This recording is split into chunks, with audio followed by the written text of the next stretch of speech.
The bustling atmosphere of the television studio hummed with anticipation as the crew prepared for another electrifying episode of the Queen Latifah show.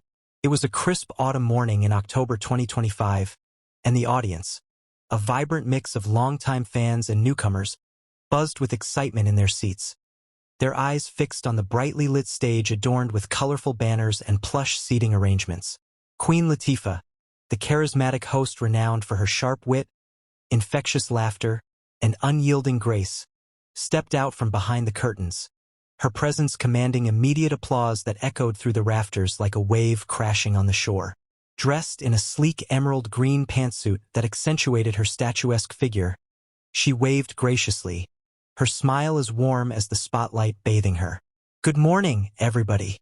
Welcome to another fabulous day here on the show where we celebrate queens, legends, and everything in between," she proclaimed, her voice a rich timbre that filled the room with energy. The audience erupted in cheers, sensing that today's guest list promised something extraordinary. As the band struck up a soulful intro riff, reminiscent of Motown's golden era, Queen Latifah teased the upcoming segment, her eyes sparkling with mischief. "Today, we've got royalty in the house, none other than the Empress of Soul herself, the one and only Gladys Knight. She's here to dish on her incredible career, her latest projects, and maybe even serenade us with a classic or two. But first, let's talk about what makes Gladys such an icon. Her voice that can shatter glass and mend hearts all in one note." The crowd's applause swelled again, a testament to Gladys's enduring legacy. From her early days belting out harmonies in Atlanta churches to topping charts with timeless hits like Midnight Train to Georgia. As the applause for Gladys Knight's entrance died down, the studio lights dimmed slightly to create an intimate glow, focusing the energy on the two women who had shaped generations through song and screen. Queen Latifah, with her trademark blend of street smarts and sophistication, leaned forward in her chair, her elbows resting on her knees as she launched into the interview with the fervor of a fan meeting her idol for the first time. "Gladys, let's start with the music. Your voice is eternal, like fine wine that just gets better with age. That new track from the Queen's tour, Soul Survivor, it's got me replaying my whole life story every time I hear it." Gladys beamed, her eyes crinkling at the corners with genuine delight, and she launched into a vivid recounting of the recording session in a sun-drenched LA studio, where she and her sisters harmonized until the wee hours, laughter punctuating every take. "We were channeling our younger selves, but with the scars that make the melody richer. You know, like adding spice to gumbo after life's thrown in the roux." The audience chuckled, relating to the metaphor, as Queen Latifah nodded vigorously, sharing how Gladys's "Neither One of Us" had been the soundtrack to her own heartbreak in the 90s, a confession that elicited sympathetic ahs from the crowd. The conversation meandered through career milestones. Gladys's induction into the Rock and Roll Hall of Fame, her foray into acting with roles that showcased her dramatic depth, and even her ventures into chicken wings with her Wingstop franchise, a business-savvy move that had Queen Latifah slapping her knee in approval. "You're out here slaying stages and boardrooms. Teach me your ways, Empress." The levity peaked when Gladys demonstrated a quick vocal warm-up, trilling a snippet of "If I Were Your Woman" that sent shivers through the room, the audience rising in a spontaneous standing ovation. But as the segment clock ticked toward the halfway mark, Queen, the studio's energy, once buoyant as a gospel choir on Easter Sunday, now crackled with the static of an impending storm. Every eye riveted on the two titans locked in verbal sparring. Gladys Knight, her posture impeccable despite the emotional undercurrents swirling around her, fixed Queen Latifah with a gaze that could pierce armor. Forged from years of navigating the treacherous waters of fame, where every interview was a potential minefield. "Let me be crystal, Queen. My family's mess is ours to mop, not fodder for your ratings bump.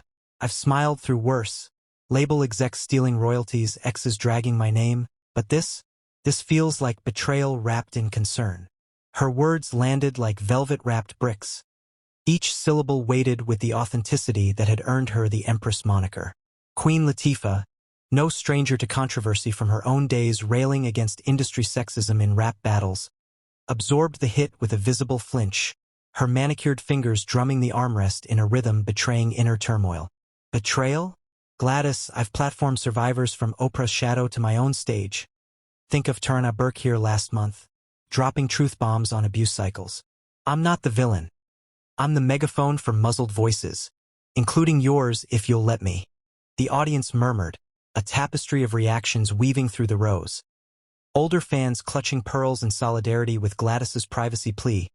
Younger ones live-tweeting #StandWithLatifah, championing the call-out culture that had toppled moguls. Flashbacks played in the viewers' minds, Gladys's 2024 health scare, when rumors of frailty clashed with her Vegas residency triumphs. Latifah's 2023 memoir excerpts on family estrangements that humanized her unbreakable facade. In the aftermath of Gladys Knight's poised retreat from the stage, the studio plunged into a vortex of chaos masquerading as composure, the air thick with the residue of raw emotion that clung like stage fog refusing to dissipate. Queen Latifah, momentarily frozen in her half-standing pose, her outstretched hand curling into a fist of frustration, scanned the audience for anchors. Familiar faces in the crowd whose nods of support pulled her back from the abyss of on-air vulnerability. Whoa, folks. That was real, wasn't it? Gladys bringing that unfiltered soul we all adore, even when it stings. She ad-libbied. Her voice a masterful blend of host poise and human authenticity, eliciting tentative claps that built into a supportive roar. The cameras panned to capture the mosaic of reactions. Tears streaking mascara on a middle-aged woman's cheeks, empathetic to Gladys's guarded heart. Wide-eyed millennials filming vertical clips for TikTok breakdowns. A silver-haired gentleman shaking his head in quiet disapproval of the probe's depth. Backstage, the exodus unfolded in hushed urgency. Gladys, flanked by her entourage, swept into the green room, where mirrors reflected a woman unbroken but battle-worn, her reflection exhaling a sigh that carried the weight of unspoken symphonies. "Call the car. We're out," she instructed calmly, though her hands trembled as she accepted a tissue from her manager, dabbing at eyes that refused to spill. The room buzzed with protective fervor. Assistants scrolling Twitter for incoming backlash, publicists drafting statements that balanced dignity with deflection. Meanwhile, on stage, Queen Latifah pivoted with the agility of a jazz improviser, segueing into a pre-taped segment on elder empowerment, her monologue weaving threads of the altercation into a broader tapestry of advocacy. "See, that's why we talk, because silence on these issues? It echoes louder than any hit single." Days blurred into a whirlwind following the explosive episode, as the entertainment ecosystem churned the Gladys Knight Queen Latifah clash into a multimedia maelstrom. Hashtags morphing into manifestos and soundbites into symposiums across every platform imaginable.